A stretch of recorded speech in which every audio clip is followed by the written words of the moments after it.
Les pétrolières sont très souvent considérées comme des pétards boursiers mouillés, versant uniquement des dividendes aux investisseurs retraités, manquant de performance pour faire saliver les papilles des investisseurs les plus déterminés à battre les marchés. Mais pourtant, la réalité est bien différente. Certains offrent de la croissance et elles jouent un rôle stratégique dans un portefeuille boursier, qu'on le veuille ou non. Dans cette mini-série dédiée à l'investissement dans l'énergie, je vais m'appuyer sur la vidéo de Xavier Delmas sur Total Energy pour illustrer mes propos et exposer certains désaccords avec lui, puisque nous avons deux lectures complémentaires sur les pétrolières mais avec des divergences et peuvent enrichir le débat. Donc je vous conseille d'aller la voir et je vous mets le lien juste ici, puisque au-delà des dividendes dans le secteur des pétrolières, il y a de la croissance également quand on prend le temps et le recul nécessaire sur le marketing qui doit rassurer la population en général et ainsi que les investisseurs. Et c'est justement ce qu'on va voir ensemble avec deux exemples concrets qui ont vu leur croissance boursière et financière totalement changer de paradigme avec la géopolitique des 5 dernières années, Total Energy et GTT. Mais tout d'abord, avant de vous parler de ces deux sociétés plébiscitées par tous les youtubeurs qui parlent d'investissement en bourse, en bien ou en mal, en fonction de leur prisme investisseur, dans la première partie, je vais tenter de définir le rôle stratégique des pétrolières. Qu'on soit pour ou contre, les sociétés pétrolières restent indispensables. Elles jouent un rôle indispensable pour nous tous et l'investissement dans ce genre de société peut être très intéressant et rentable, même si Xavier n'aime pas la cyclicité de ce secteur, ce que je peux tout à fait comprendre parce que parfois il faut avoir les nerfs solides. Un exemple concret de leur importance, pour prendre exemple sur Total Energy, elle produit 1600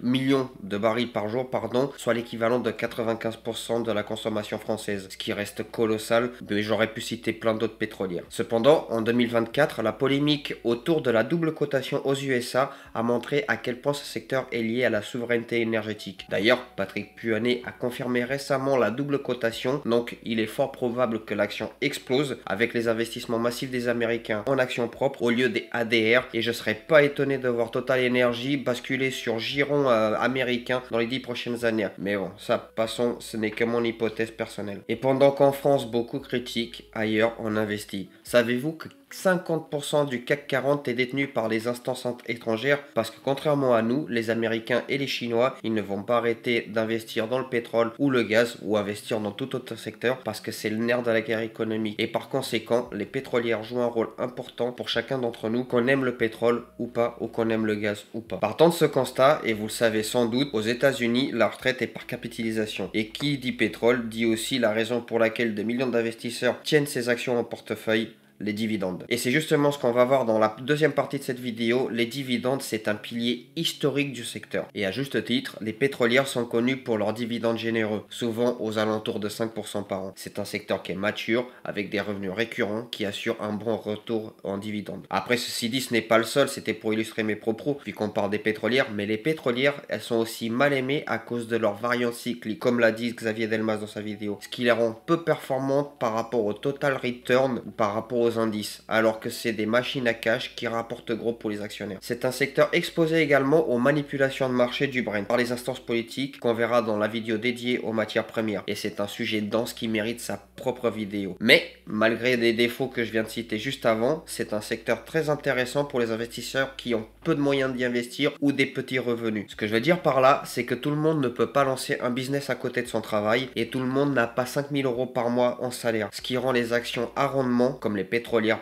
intéressantes pour augmenter sa capacité d'investissement au sein d'une stratégie globale de son portefeuille. Concrètement, disons qu'avoir entre 10 à 20% de sociétés à rendement dans une stratégie de portefeuille antifragile, même si le cours peut fluctuer, les dividendes restent une source de cash flow stable, soit pour investir dans les actions et augmenter sa capacité d'épargne, soit pour assurer lorsque le marché vacille dans les tempêtes. Et le fait encore plus fascinant avec ce type de secteur, c'est que c'est lors des tempêtes que ce genre de société montre leur potentiel de croissance dans un portefeuille, souvent explosant à la hausse. Donc soit on a une technique un peu, on achète bas et on vend haut, soit on achète bas, on laisse couler le dividende pendant que les tempêtes passent dans un portefeuille, soit par un crash boursier, etc. Ce qui me permet de faire une transition parfaite pour la partie 3 de cette vidéo, puisque la croissance du secteur dépend du contexte géopolitique mondial. Réduire les pétrolières aux dividendes, c'est une erreur. Chaque société du secteur doit être traitée au cas par cas. Prenons l'exemple de deux sociétés plébiscitées par les les investisseurs en France et surtout par le YouTube Game français, la société GTT et Total Energy. Concernant GTT, c'est une société qui est plutôt de croissance parce que le contexte économique et géopolitique fait que la dépendance au gaz liquéfié américain accroît la demande vers l'Europe. Le fait que la guerre en Ukraine prive l'Europe du gaz russe stimule sa croissance. Mais une fois qu'il y aura assez de bateaux de transport ou de méthaniers, la rentabilité va se stabiliser et nous verrons également des valorisations du cours se stabiliser avec des PER plus bas. Mais ça, c'est pareil, ce n'est que mon hypothèse. Pour l'instant, elle est en phase de croissance dû au contexte géopolitique. Toutefois, Total Energy, c'est une société mal aimée due à son statut de pétrolière. Mais elle investit intelligemment pour avoir un mix de revenus qui lui assure une rentabilité correcte à long terme malgré les changements climatiques, malgré toute la politique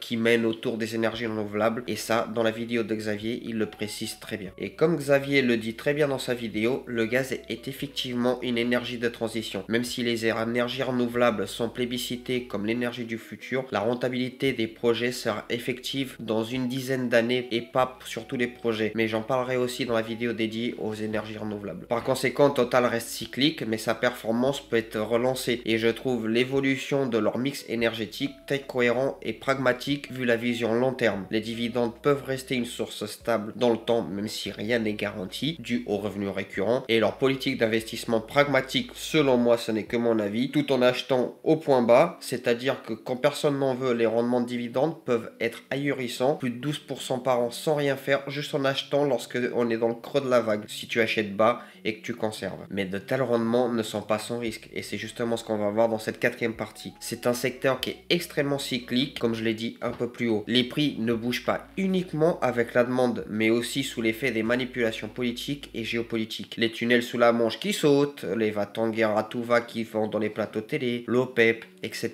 Xavier a raison là-dessus et il faut être prêt à accepter d'être tributaire de ce genre de variation du prix du marché. Le deuxième point à surveiller si jamais vous souhaitez investir dans les pétrolières, c'est que vous devez surveiller les capex. En fonction des sociétés, un taux élevé, disons d'environ 30% du résultat net peut être tout à fait normal à un instant T pour maintenir l'appareil productif. Et dans d'autres cas, ça peut être un signe chelou de d'acquisition mal gérée par exemple. Le deuxième point à surveiller, ce sont les marges. Les marges, elles peuvent être faibles, autour des 10% pour la marge d'exploitation. Mais là encore, dans les rapports, c'est la marge globale qui est abordée. Il est primordial de regarder la répartition sous-jacente des marges entre les sous-secteurs. Par exemple, Total Energy, la production chimique à forte valeur ajoutée est bien plus supérieure que le renouvelable et le choix de conservation des projets les plus rentables seulement, comme l'a précisé dans le rapport dont Xavier parle dans sa vidéo, c'est très judicieux de dégager les projets renouvelables qui ne rapportent rien pour conserver ceux qui sont au-dessus de 10%. Ça permet de maintenir une marge d'exploitation stable. Le troisième point très important à surveiller, mais ceci dit, sur toutes les sociétés que vous détenez en portefeuille, en tout cas c'est mon cas, c'est un point que je surveille crucial, le taux d'endettement. Il doit être inférieur aux concurrents en moyenne sur les 5 dernières années minimum en cas de choc pétrolier. Si la dette sur les capitaux propres, le ratio DTE, selon moi, doit être inférieur à 50%, puisqu'en cas de crise, la chute du cours en bourse fera baisser les capitaux propres et réduit la marge de manœuvre pour acquérir de la dette avec des taux corrects en cas de besoin de liquidité. Et il y a également aussi une autre chose à vérifier, c'est la baisse du CA. Elle doit être mise en perspective avec les décisions de l'OPEC et la géopolitique sous-jacente des 2 dernières années suite au dernier rapport annuel publié par la société. Et bien évidemment, toutes les pétrolières ne se valent pas, il faut donc les analyser au cas par cas, selon votre stratégie de portefeuille. Et d'ailleurs, comme chacune des sociétés qui intègrent un portefeuille qui doit être analysé, c'est au cas par cas dans une stratégie globale de portefeuille. Pour conclure la vidéo, les pétrolières ne sont pas un